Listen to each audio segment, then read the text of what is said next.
This story is titled, Wife Cheated in Front of Our Son. So, I gave her a lesson. She will never forget. Hey everyone, if you're enjoying these stories and want to support the channel, don't forget to hit that subscribe button. It really helps our channel. Now let's start the video. OP starts by saying, Hey Reddit, this is my first time posting, and I don't really know how to start this. Honestly, I'm just here because I need to get this off my chest, and maybe someone out there can help me make sense of it. I've been holding this in for days, and I feel like I'm going to explode if I don't talk about it. So, some context first. I'm 26 years old, and I've been married to my wife, Emily, also 26, for 6 years. We have 2 kids, a 5-year-old son and a 10-month-old daughter. On the surface, our life looked pretty good, or at least I thought it did. I work as a manager for an IT company, which keeps me busy, but I've always made it a point to spend as much time as I can with my family. Emily is a receptionist at a hospital, though she hasn't been working much lately because of maternity leave. Emily and I are pretty different personality-wise. I'm the outgoing type. I like meeting people, going to events, and being social. Emily, on the other hand, is more introverted. She's close with her family and a handful of childhood friends, but doesn't really step out of her comfort zone. She's happiest at home with the kids or spending time with her parents. I've always admired that about her. How grounded she is. Or at least I used to. Everything changed on July 1st. I wasn't home that day because I'd gone to visit my parents, who live about 5 miles away. I figured it was a normal Saturday, just like any other.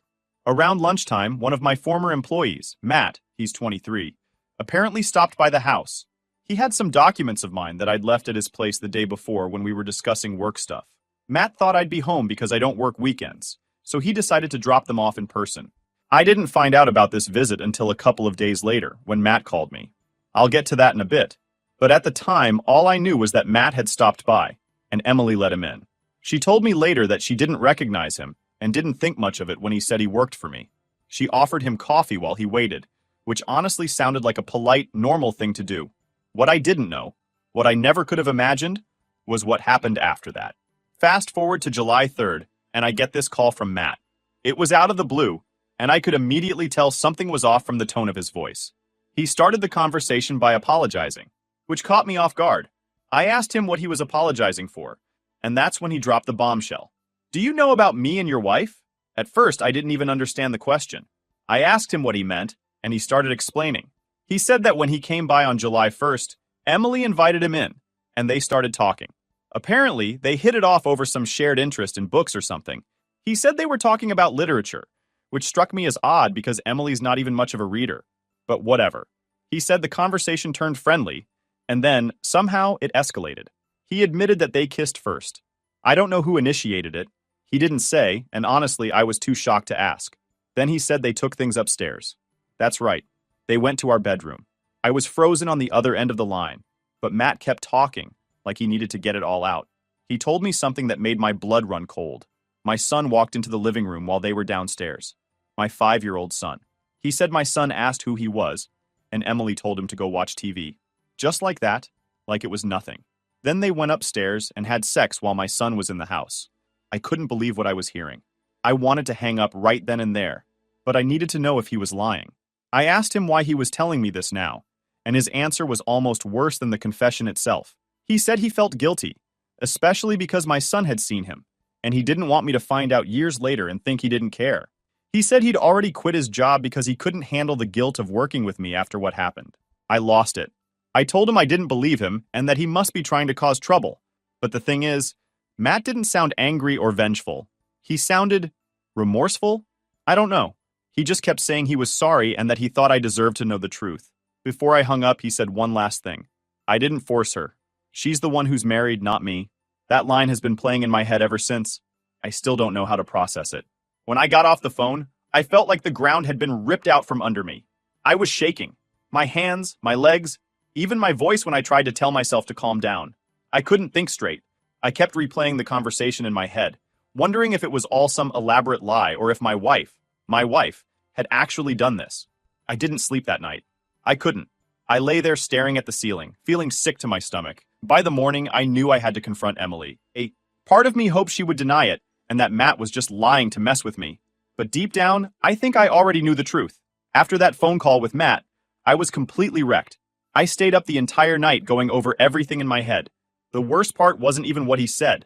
It was the way he said it. There wasn't any spite or anger in his voice. If anything, he sounded nervous, like someone who knows they've done something terrible, but wants to make amends, even if it's too late. That's what made it feel real. And honestly, that's what made it so much worse. The morning after the call, I drove back to the house. I hadn't told Emily I was coming back, and the whole way there, I was rehearsing what I was going to say. My hands were shaking on the steering wheel. I was pissed, obviously, but more than that, I was hurt. I kept picturing her face when I walked in. Would she deny it? Would she admit it? How the hell was I even going to handle this? When I got home, the kids were in the living room watching TV. Emily was in the kitchen, humming to herself while making breakfast. It was such a normal scene, and for a second, I felt like I'd stepped into some alternate reality. How could she act like everything was fine after what had happened? I didn't beat around the bush. I told her I needed to talk to her privately, and we went upstairs. As soon as the door closed, I turned to her and said, "Matt called me." That was it. Just those 3 words. Her reaction was immediate. She froze, her eyes wide like a deer caught in headlights. "What did he say?" she asked, but her voice cracked as she said it. I told her everything. Every word Matt had said on the phone, down to the smallest detail. As I spoke, I could see the color draining from her face. At first, she tried to deny it. She said Matt was lying, that he must be trying to get back at me for something. But when I mentioned the part about our son walking in, she broke. She started crying, and it wasn't just a few tears. It was full-on sobbing. She kept saying, I'm sorry," over and over again, like that was supposed to fix everything. I stood there watching her, and I felt nothing. No pity, no sympathy. Just this overwhelming sense of betrayal. I asked her why she did it. Her answer? I don't know. She said it wasn't planned, that it just happened in the moment. She blamed herself for being too friendly and letting things escalate. She said she felt lonely, that I'd been so busy with work and the kids that she felt like we weren't connecting anymore. But even as she was saying all this, I couldn't bring myself to care. Nothing she said could justify what she'd done. Then I asked her the question that had been haunting me since the phone call. Did you even think about our son? Did you think about what it would do to him to see that? Her sobbing got worse. She kept saying she didn't know what to say, that she didn't think about it at the time. I told her that wasn't good enough. Our son deserves better than this. I said I needed space, and that I was going to stay with my parents for a while. Before I left, I went back to the living room to say goodbye to the kids. My son looked up at me with this big smile and said, "Daddy, are you staying home today?" I swear, that nearly broke me. I had to fight back tears as I hugged him and told him I'd see him soon. When I got back to my parents' place, I broke down. I hadn't cried until that point, but seeing my son so happy and oblivious to everything, it was too much. My parents were there for me, though. They listened while I told them everything, and my dad was furious. He kept saying, "How could she do this? How could she let another man into your home?" My mom, on the other hand, was more focused on the kids. She said we needed to make sure they were protected from all of this, especially my son. That night, I started looking into divorce. I knew I couldn't stay with Emily after what she'd done. It wasn't just the cheating, it was the fact that she'd done it in front of our son, and then lied to me about it. How do you come back from that? I texted Emily to let her know I'd be filing for divorce. She begged me to come home so we could talk, but I told her there was nothing left to say. I said I'd be willing to co-parent for the kids' sake, but that was it. She kept texting me, saying she'd do anything to fix things, but I didn't respond. That's where things stand now. I'm staying with my parents while I figure out the next steps. I've spoken to a lawyer about my options, and I've started gathering the necessary documents. The house is in my name, which is a small relief, but custody is going to be tricky. I want to be there for my kids as much as possible, but I also know the courts don't always favor fathers. I'm trying to stay strong for my kids, but it's hard. Every time I think about what Emily did, I feel sick. I keep picturing her with Matt in our bedroom, and it's like a knife to the gut. Thanks for reading, and thanks again to everyone who commented on my first post. Your advice and support mean more than you know. If anyone has tips on how to handle custody or divorce proceedings, especially in the UK, I'm all ears. Update 1 point. Hey Reddit, I'm back with another update. If you've been following my story, first of all, thank you for the advice and support. I've read through so many comments, and while this whole thing is tearing me apart, it's comforting to know I'm not alone in dealing with this kind of betrayal. After I confronted Emily and decided to stay with my parents, things started to sink in. The initial shock and anger gave way to this deep, hollow feeling, like I'd lost a part of my life I thought was solid. I'd look back on moments from our marriage and question everything. Was this the only time she cheated? Or were there others I didn't know about? I kept trying to piece together signs I might have missed. But honestly, she hid this too well. Emily's parents called me a couple of days after I left. I didn't expect them to get involved, but apparently she told them everything. Her mom was crying on the phone, apologizing for what Emily had done, like it was somehow her fault. Her dad, on the other hand, was pissed. At her, not me. He kept saying, "This is not how we raised her." They both begged me not to make any rash decisions, but I told them I'd already decided. I made it clear that while I had no intention of keeping them from their grandchildren, my marriage to Emily was over. Her mom said she understood but asked if I'd consider counseling. If not for you two, then for the kids. I told her I'd think about it, but honestly, I don't see the point. I had to explain the situation to my 5-year-old in a way he could understand. I didn't tell him the whole truth. He's too young for that. But I did say that Daddy was staying with Grandpa and Grandma for a little while, and that everything would be okay. He asked me, "Is Mommy coming too?" And I swear, my heart shattered. I just told him, "Not right now, buddy." As for Emily, she's been texting me constantly. At first, it was all apologies. Long paragraphs about how sorry she is, how she'll do whatever it takes to make things right, how she didn't mean to hurt anyone. But then the tone shifted. She started blaming me. She said I was too focused on work, that I wasn't emotionally available, that she felt invisible in our marriage. That one hit me like a punch to the gut. I've worked hard my whole life to provide for my family. I've put in extra hours, skipped out on social events, and made sacrifices because I thought it was for the greater good. And now she's saying that wasn't enough? That, because I wasn't constantly validating her, she had no choice but to sleep with someone else? I didn't respond to her messages. I couldn't. Every time my phone buzzed, my stomach turned. It got to the point where I had to mute her texts because I couldn't handle the constant reminders of what she'd done. Meanwhile, I've been meeting with a lawyer to figure out my next steps. Divorce in the UK can be tricky, especially when kids are involved, but I'm determined to protect my rights as a father. The house is in my name, so I'm not too worried about losing that. But custody is another story. I've heard horror stories about dads getting the short end of the stick, even when their ex is the one who cheated. I've been documenting everything. Texts, emails, the call with Matt, even the confrontation with Emily. My lawyer says it's good to have a paper trail, especially if things get messy.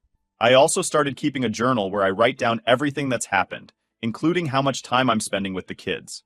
It feels weird, like I'm building a case against my own wife, but I guess that's what it's come to. Emily has been surprisingly cooperative about custody so far. She agreed to a temporary 50-50 arrangement while we sort out the legal stuff, but I'm not sure how long that will last. Part of me wonders if she's being nice now because she feels guilty, but what happens when that guilt fades? Will she try to take the kids from me out of spite? I don't know, and that uncertainty is eating me alive. One of the hardest parts of all this has been keeping things normal for my children. My daughter is too young to understand what's happening, but my son, he's smart. Smarter than I give him credit for sometimes. He knows something's wrong, even if he doesn't have the words for it yet. The other day, we were playing with his toys at my parents' house, and out of nowhere, he said, "I miss Mommy." I told him it was okay to miss her and that he'd see her soon, but inside I felt like I'd failed him. No matter how much I hate Emily for what she did, she's still their mother, and I don't want to ruin their relationship with her. But how do I balance that with my own feelings? How do I co-parent with someone I can barely look at without feeling sick? I've also been thinking a lot about what Matt said, that he told me because he didn't want my son to carry that memory without me knowing. I keep wondering how much my son actually remembers. Does he know what he saw? Will it come back to him later in life? And if it does, how do I explain it to him without screwing him up even more? For now, I'm just taking things one day at a time. I've started going to the gym again, partly to blow off steam and partly because I need something, anything, to distract me from the mess my life has become. My parents have been incredible, helping out with the kids and giving me space when I need it. I've also been thinking about therapy. Not for me and Emily, but for myself. I've never been the kind of guy to talk about my feelings, but maybe it's time to start. I don't want to carry this bitterness around forever, and I definitely don't want it to affect how I parent my kids. I haven't told many people about what happened. Just my parents, my lawyer, and a close friend I trust. It's embarrassing, you know? Admitting that your wife cheated on you, that she brought another man into your home, into your bedroom. It feels like a punch to the gut every time I say it out loud. Thanks again to everyone who's been following my story. Writing this all out has been weirdly therapeutic, even if it's painful to relive. If you have any advice, especially about co-parenting or custody arrangements, I'd love to hear it. Update 2.0. Hey Reddit, it's been a few more days, and things keep getting messier. I wanted to update everyone because writing these posts has been one of the only ways I've been able to process all of this. If you've read my previous posts, you know the basics. My wife, Emily, cheated on me with one of my former employees, Matt, and I've been staying with my parents while trying to figure out my next steps. This chapter is about what's been happening since the dust started to settle, or at least I thought it had. After our confrontation, Emily and I settled into this awkward, distant form of communication. Most of it has been through text, and I've only seen her in person a handful of times when I went to pick up or drop off the kids. At first, she was all apologies, but now it feels like she's trying to shift the narrative. She started sending me these long messages about how she feels abandoned and how my leaving has made her realize what she's lost. One of her latest messages said, "I don't even recognize myself anymore. I was in such a dark place and I made a mistake. But why did you just walk away instead of helping me through it?" I don't even know how to respond to that. It's like she's rewriting what happened to make herself the victim, and I'm the bad guy for not sticking around. It's frustrating because no matter how much I want to yell at her or argue, I know that'll only make things worse for the kids. Our temporary custody arrangement is still in place, 50-50, with the kids splitting their time between my parents' house and our home. I hate the idea of being away from them for even a few days, but I've been doing my best to make the time I have with them as normal and happy as possible. What's been bothering me lately is how Emily is handling her time with the kids. My son has started mentioning things she said, and it's making me nervous. For example, he told me, "Mommy said you're really mad at her, but she still loves you." That threw me. I don't want him caught in the middle of this, and I don't think it's fair for her to frame things that way. I brought it up to her over text, trying to keep it calm and respectful, but she got defensive. She said, "I'm just being honest with him. He needs to know that his parents still care about each other, even if we're not together." I told her that what he needs is stability, not mixed messages. She didn't reply after that. Something else came up recently that's been eating away at me. One of my coworkers, someone I trust, reached out to me privately. They told me they'd heard rumors about Emily and Matt before any of this came to light. Apparently, a few people noticed that Matt had been acting weird at work before he quit, and some of them even speculated that something was going on between him and my wife. Hearing that hit me like a ton of bricks. I'd been telling myself that this was a one-time mistake, a moment of weakness, but now I'm not so sure. Was there more to this than I thought? Did their relationship start earlier? Maybe while Matt was still working for me? I don't have any proof, but the idea has been gnawing at me. I don't want to spiral into paranoia, but I can't stop asking myself questions. Were there other guys before Matt? Is this just the one I found out about? And if this was an ongoing thing, how could she keep it hidden for so long? My son has been asking more questions lately, and it's been tough to answer them. He's old enough to sense that something isn't right, but not old enough to fully understand. The other night he asked me, "Are you and Mommy still married?" I froze. I didn't want to lie to him, but I also didn't want to overwhelm him with details he's too young to process. I told him, "Mommy and Daddy are figuring some things out, but we both love you very much." He nodded like he understood, but I could see the confusion in his eyes. My daughter is too young to know what's happening, but she's been more clingy lately. She cries when I leave the room, even for a minute, and it breaks my heart. I feel like I'm letting them both down, even though I know this isn't my fault. One silver lining in all of this has been the support I've gotten from my parents and a few close friends. My mom has been incredible, helping out with the kids and keeping things as normal as possible for them. My dad, though, has been struggling to hide his anger. He doesn't talk about it much, but I can see it in the way he clenches his jaw whenever Emily's name comes up. My best friend, Mark, has been a rock through all of this. He's the kind of guy who tells it like it is, and he hasn't sugarcoated anything. He told me flat out, "You deserve better, man.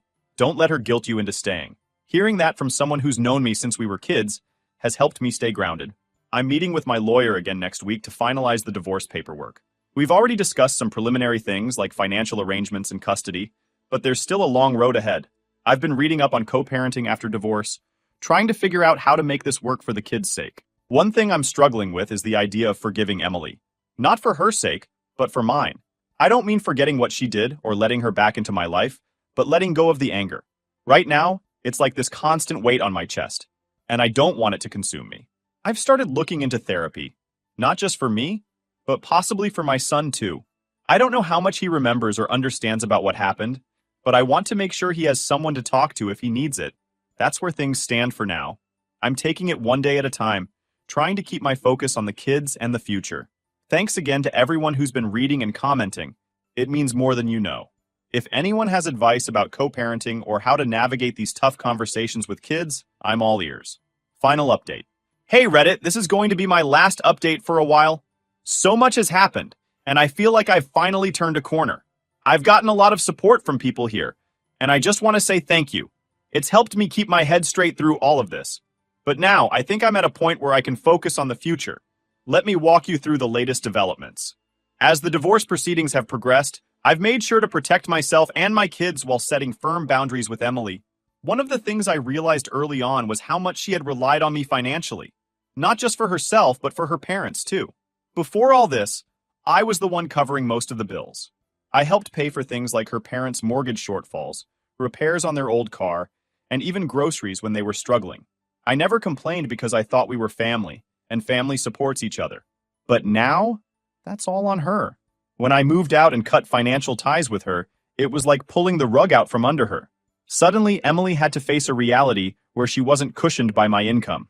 She works part-time as a receptionist, and while it's a decent job, it's nowhere near enough to maintain the lifestyle we had as a family, or to keep helping her parents the way I used to. Her parents have started feeling the effects too.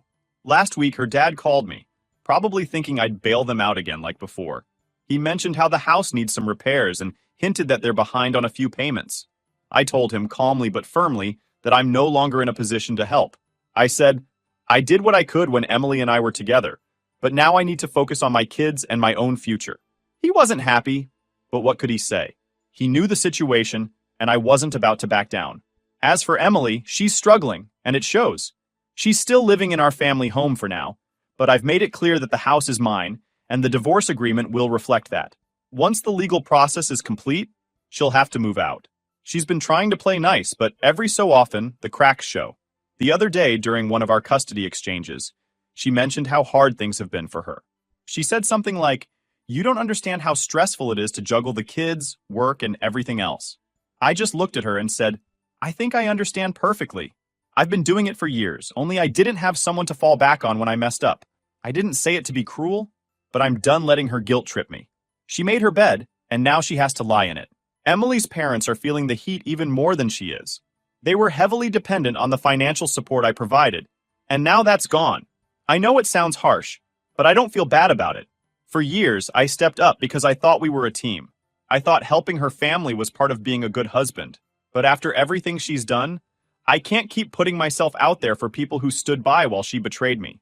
Her mom even called me recently, crying about how they're falling behind on bills and how Emily just doesn't have the means to help them like I did. I told her as respectfully as I could that I'm sorry for their situation, but my priority is my kids. It felt weird to draw that line after all these years, but also liberating. I've been carrying their burdens for too long. Emily has tried to pick up the slack for them, but it's clearly taking a toll. She's picking up extra shifts at work, but it's not enough. She mentioned in passing that she's thinking about selling some of her stuff to make ends meet. A part of me wonders if she finally understands the weight of everything I carried during our marriage, but honestly, it's too late for her to come to that realization now. Despite everything, my main focus is still on my kids. I'm making sure they're shielded from the drama as much as possible. They don't need to know about the financial struggles or the tension between their mom and me. All they need to know is that they're loved and supported. I've also started putting money aside for their future, something I didn't have the luxury of doing before, because I was too busy helping Emily and her family. It feels good to know that I'm building something that will benefit them directly. My son has been doing better too. He's adjusted to the new routine, and we've fallen into a rhythm with our time together. I've been trying to make the most of it, whether it's helping him with his homework, taking him to the park, or just sitting with him and listening to his thoughts. He's such a smart, thoughtful kid, and I want to make sure he grows up feeling secure, no matter what happens between me and his mom. One thing I've learned through all of this is that you can't let people walk all over you. For too long, I put everyone else's needs ahead of my own, thinking it was the right thing to do. But now I realize that taking care of myself is just as important, especially if I want to be the best father I can be. Emily has been trying to get back into my good graces, even bringing up the idea of counseling again. But I've stayed firm in my decision. This marriage is over, and no amount of therapy is going to change that. She can figure out her own path forward. As for me, I'm focusing on building a better life for myself and my kids.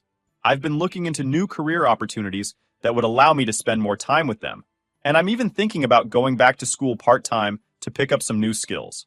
It's not easy, but for the first time in a long time, I feel like I'm in control of my own life. If there's one thing I've learned through this process, it's that you can't save someone who doesn't want to save themselves. Emily made her choices, and now she has to deal with the consequences. I've done my part, and now it's time for me to move on. To everyone who supported me throughout this journey, thank you. Your advice, your words of encouragement, and even your tough love have made all the difference. I'm still figuring things out, but I know I'll come out stronger on the other side. Here's to new beginnings.